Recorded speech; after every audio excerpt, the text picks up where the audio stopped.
मैं अद्भुत हूं। अष्टावक्र गीता का आश्चर्य उद्घोष।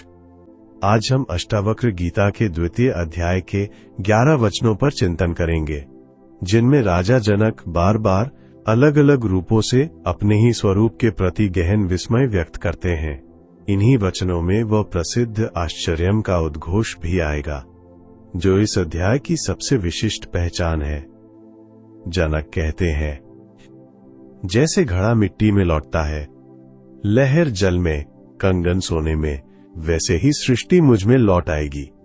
ध्यान दीजिए, जनक यहां भविष्य की बात नहीं कर रहे। वे ये बता रहे हैं कि सृष्टि का लौटना कोई भविष्य की घटना नहीं। घड़ा हर क्षण मिट्टी ही है, कंगन हर क्षण सोना ही है। रूप बदलता दिखता है, द्रव्य कभी नहीं बदलता। इसका गहरा अर्थ यह है कि ये लौटना वास्तव में कोई परिवर्तन नहीं, बल्कि उस सत्य की पहचान है जो सदा से यथावत है। फिर आता है वो वचन जो इस पूरे अध्याय की आत्मा है। जनक कहते हैं, मैं अद्भुत हूं, न मैं क्षय होता हूं, न कभी मरता हूं, चाहे समस्त सृष्टि अंतिम तिनके तक नष्ट हो जाए। ये पहला मैं अद्भुत हूं है, जो इस गीता में 5 बार दोहराया गया है, मानो जनक बार बार अपने ही विस्मय में डूब रहे हों। हर बार एक नए पहलू से उसी विस्मय को छूते हुए। यहाँ का साहस देखिए, और सृष्टि के नाश की बात करते हुए भी आत्मा की अडिगता घोषित की जा रही है। ये कोई ईश्वर विरोधी कथन नहीं, बल्कि ये घोषणा है कि आत्मा उस स्तर पर स्थित है जो सृष्टि चक्र के प्रलय निर्माण से भी परे है। जनक आगे कहते हैं, मैं अद्भुत हूं, देह सहित होते हुए भी मैं एक हूं। न मैं आता हूं, न जाता हूं, मैं सर्वत्र एक साथ हूं। देह के भीतर रहते हुए भी आत्मा गति नहीं करती। ये विरोधाभास बुद्धि के लिए कठिन है, पर अनुभव में सरल है।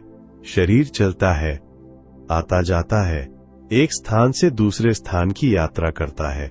जो साक्षी है वो सदा यही है, सर्वत्र व्याप्त, बिना गति के। फिर जनक कहते हैं, मैं अद्भुत हूं, स्तुति से परे। मैं अपनी शक्तियों पर चकित हूं। सृष्टि मुझ में प्रकट होती है, पर मैं उसे स्पर्श नहीं करता। आत्मा सृष्टि को धारण करती है, पर उससे लिप्त नहीं होती। जैसे आकाश बादलों को धारण करता है पर भीगता नहीं। यही असंगता आत्मा की सबसे बड़ी शक्ति है। ये शक्ति सक्रिय हस्तक्षेप की शक्ति नहीं, बल्कि पूर्ण असंगता में रहते हुए भी सब कुछ धारण करने की अद्भुत क्षमता है। फिर वे कहते हैं, मैं अद्भुत हूं, मैं वो हूं जो कुछ भी सोचा या कहा जाता है, और मेरे पास कुछ भी नहीं है। ये श्लोक पूर्णता और शून्यता को एक साथ पकड़ता है। सब कुछ होना और कुछ भी न होना विरोधाभास नहीं, एक ही सिक्के के 2 पहलू हैं। जो कुछ भी सोचा या कहा जाता है, ये चैतन्य की व्यापकता को दर्शाता है, क्योंकि कोई भी विचार या शब्द चैतन्य के बिना संभव नहीं। और मेरे पास कुछ भी नहीं है, ये चैतन्य की निर्लिप्तता को दर्शाता है, क्योंकि स्वामित्व के लिए एक पृथक स्वामी और एक पृथक संपत्ति चाहिए, और यहां वह पृथकता ही नहीं है। अब जनक एक गूढ़ सत्य की ओर बढ़ते हैं। वास्तव में ज्ञान, ज्ञाता और ज्ञेय का अस्तित्व नहीं। मैं वो पारदर्शी आत्मा हूं जिसमें अज्ञान के कारण ये प्रकट होते हैं। भक्तो, जानने वाला, जानने की क्रिया, और जो जाना जाए, ये सामान्य अनुभव की संरचना है, जिसके बिना कोई भी साधारण अनुभव संभव नहीं प्रतीत होता। पर परम सत्य में ये त्रिपुटी भी आत्मा के भीतर एक तरंग मात्र है, स्वतंत्र सत्ता नहीं। पारदर्शी शब्द विशेष है। पारदर्शी वस्तु स्वयं अदृश्य रहती है, जबकि उसके माध्यम से अन्य वस्तुएं दिखाई देती हैं। ऐसे ही आत्मा स्वयं प्रत्यक्ष विषय नहीं बनती, पर उसके प्रकाश में ही सारा ज्ञान संभव होता है। फिर जनक एक अत्यंत व्यावहारिक सत्य कहते हैं, एक को देखकर अनेक देखना ही समस्त दुख का कारण है। एकमात्र उपाय ये जानना है कि जो दिखता है वो वहां नहीं है। मैं एक हूं, जागरूक, आनंदमय, निर्मल, अनेकता का ब्रह्म ही भेद। तुलना, ईर्ष्या, भय का जन्म स्थान है। जब दो या अधिक पृथक इकाइयां मान ली जाएं, तभी मेरा तेरा, अच्छा बुरा, अपना पराया का प्रश्न उठता है। एकत्व का बोध इन सब का मूलोच्छेद कर देता है, क्योंकि जहां दो नहीं, वहां तुलना और भय के लिए कोई आधार शेष नहीं रहता। जनक आगे कहते हैं, मैं असीम चैतन्य हूं, केवल कल्पना में मेरी सीमाएं हैं। इस पर मनन करते हुए मैं परम तत्व में स्थित हूं। सीमा कभी वास्तविक नहीं थी, वो सदा एक मानसिक निर्माण थी। जैसे नक्शे पर खींची गई देशों की सीमा रेखाएं भूमि में वास्तव में उकेरी नहीं है, केवल कागज पर और मन में है। इस तथ्य पर मनन करना ही उस काल्पनिक सीमा को गलाने की विधि है।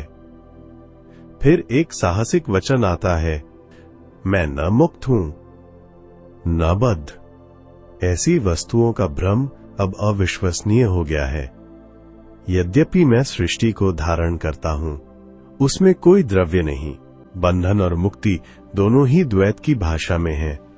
जहां द्वैत ही मिथ्या सिद्ध हो जाए, वहां मुक्त होना भी अर्थहीन हो जाता है, क्योंकि मुक्त होने के लिए पहले बद्ध होना आवश्यक है। और यदि बंधन कभी वास्तविक था ही नहीं, तो मुक्ति प्राप्त करना ये पूरा विचार भी अपनी नींव खो देता है। फिर जनक कहते हैं, ये निश्चित देखकर कि यह सृष्टि और देह रूप या द्रव्य से रहित है, मैं शुद्ध चैतन्य के रूप में प्रकट हुआ हूं। यहां कल्पना का कोई स्थान नहीं। यह वचन पिछले सभी वचनों का सार समेटता है। एक ऐसी स्पष्टता जिसमें अब किसी भी प्रकार की मानसिक निर्मिति की गुंजाइश शेष नहीं रहती। और अंत में इस प्रसंग का सबसे साहसिक वचन आता है। जनक कहते हैं, देह केवल कल्पना में है, जैसे स्वर्ग और नरक, बंधन, मुक्ति। क्या ये मेरा सरोकार है, मैं जो शुद्ध चैतन्य हूं? भक्तों, यहां जनक स्वर्ग नरक जैसी सुदृढ़ मान्यताओं को भी कल्पना कहकर एक ही श्रेणी में रख देते हैं, जिसमें देह और भय भी सम्मिलित हैं। यह साहसिक कथन है, पर आत्मा के धरातल से देखने पर स्वाभाविक निष्कर्ष है, क्योंकि स्वर्ग नरक की अवधारणाएं भी अंततः मैं देह हूं, मुझे परिणाम भोगने हैं, इस मूल मान्यता पर टिकी हैं। जहां ये मूल मान्यता ही ढह जाए, वहां स्वर्ग नरक की संरचना भी अपना आधार खो देती है।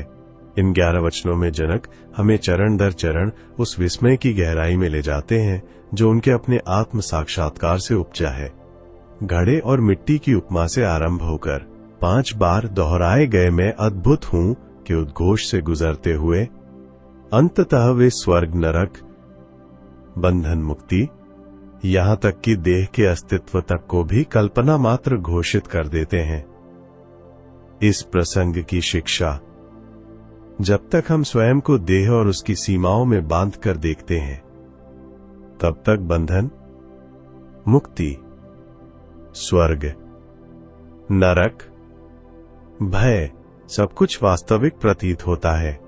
पर जिस क्षण ये बोध जाग उठे कि हम वो असीम पारदर्शी चैतन्य है जिसमें ये संपूर्ण सृष्टि केवल एक तरंग की भांति उठती और मिटती है, उस क्षण ये सारा भेद अपने आप विलीन हो जाता है और शेष रहता है केवल वो एक अखंड आश्चर्य, जो स्वयं अपने ही स्वरूप को देखकर चकित है।